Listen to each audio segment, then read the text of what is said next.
I got a little greenhouse update for you here. Been a while since I put out a video. Weather's been on and off, hit and miss. Weather kind of dictates what I get done. I'd like to be dropping a couple more trees and getting them pulled into the mill because I have more wood I need to mill out for this project. But I woke up this morning and it was already something like 34 degrees, 35 degrees, which means it didn't freeze last night. So even though there's still some ice on the ground is actually mush. I mean, I stand in it and my boots sink. There's no way I can get my backhoe or anything else out there to pull a tree in once I drop it. So I came out here and I worked on digging the footings to the greenhouse. The only ones I don't have dug, I've got the perimeter ones dug, which are, it's gonna be 3 wide and then 5 long. Every 8 foot is a footing. And I've got little form boards to put around the top of these.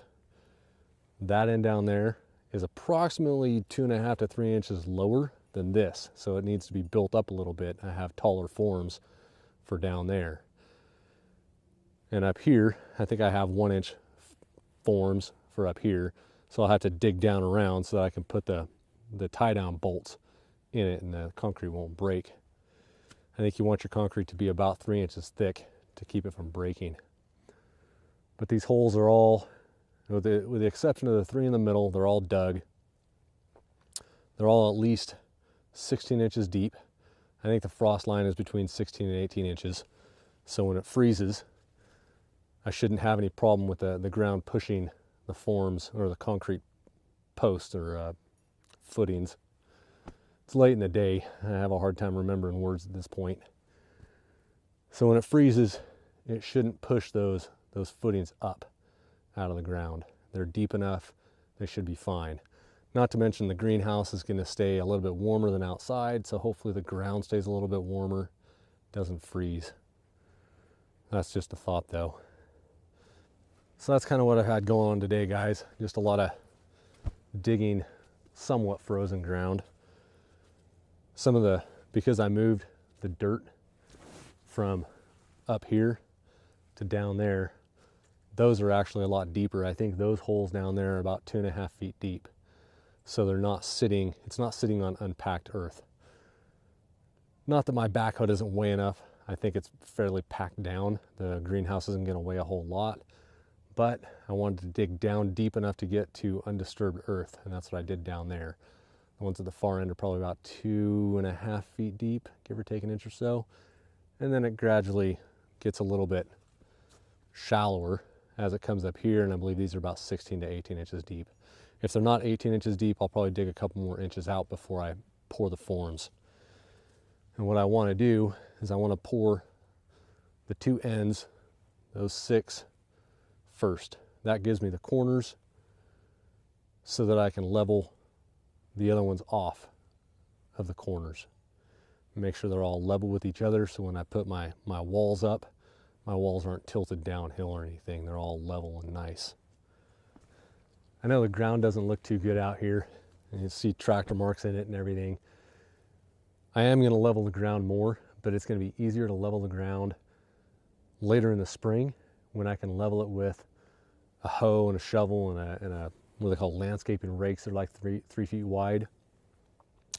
It's going to be easier to level the ground then than it is now. I could spend another couple weeks driving my backhoe over this. It's always going to leave marks in the dirt. So I kind of gave up on the level as I brought my one of those little tripods, the old-fashioned telescope. You look through and see how level things are, the grading system of the old days. I brought that out, had my wife holding the pole up at each corner just to see how level the ground was in the 4 corners. And like I said, it's only off by about 3 inches. So I'm happy with that. After I build the greenhouse, I can bring gravel in for the floor or dirt, whatever I feel like, probably gravel. And that will level out the floor from one side to the other. I'm building it kind of a hybrid between a pole barn and a house, I guess you could say. I'm not going to have the 4x4 off each footing. I'm going to have just standard stick-built walls out of what I've milled 2x4. and they're going to be 8 foot. Each wall that I build is going to be 8 foot long. So the ends of the walls, as they butt together, are going to be on top of one of those footings. And then I'll have a strap going from the top corner of each wall to the bottom center of each wall to help hold it from sagging. Then the siding on the side and a couple boards on the inside going diagonally, I won't have to worry about it. You'll see more of what I've got planned for that as I build it. I'm not a contractor, I'm not an engineer, but I do have a few good ideas once in a while about how to build stuff and make sure it's solid. I have a tendency to overbuild rather than underbuild. The way I've got it designed out and built, or designed out on paper so I can build it, it'll be plenty strong. The only thing I'm lacking right now is the amount of wood that I need to finish the build. So tomorrow I'll probably be out over by the mill or over on the mill. I've got a couple good logs. I dropped a tree yesterday, drug that in. That tree was closer to the road, so I didn't have to worry about sinking my backhoe. I have yet to cut that one up. I'll walk over there and show you what I got yesterday. The 2 logs that I originally was bringing in when I sunk my backhoe down there.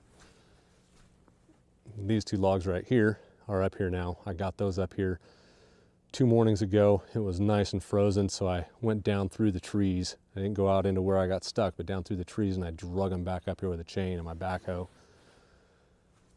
And then yesterday, I went out more toward the road and dropped this big pine tree that was covered in mistletoe. And got it. The top of this tree up, I think this is about 40 foot, this log. And up there at the top, you can see it kind of wavers. That's where the mistletoe got really bad. And past that, it took a shoot out to one side and up and around. It really didn't look good. And all that mistletoe that was in there was just going to pollute the trees down below it. So the only way I could have saved this tree would have been to have topped the tree and cut most of the branches out in the bottom and then see if it would have lived. There's too many trees over there anyways. I decided to take this tree out. It eliminates a lot of mistletoe on my property.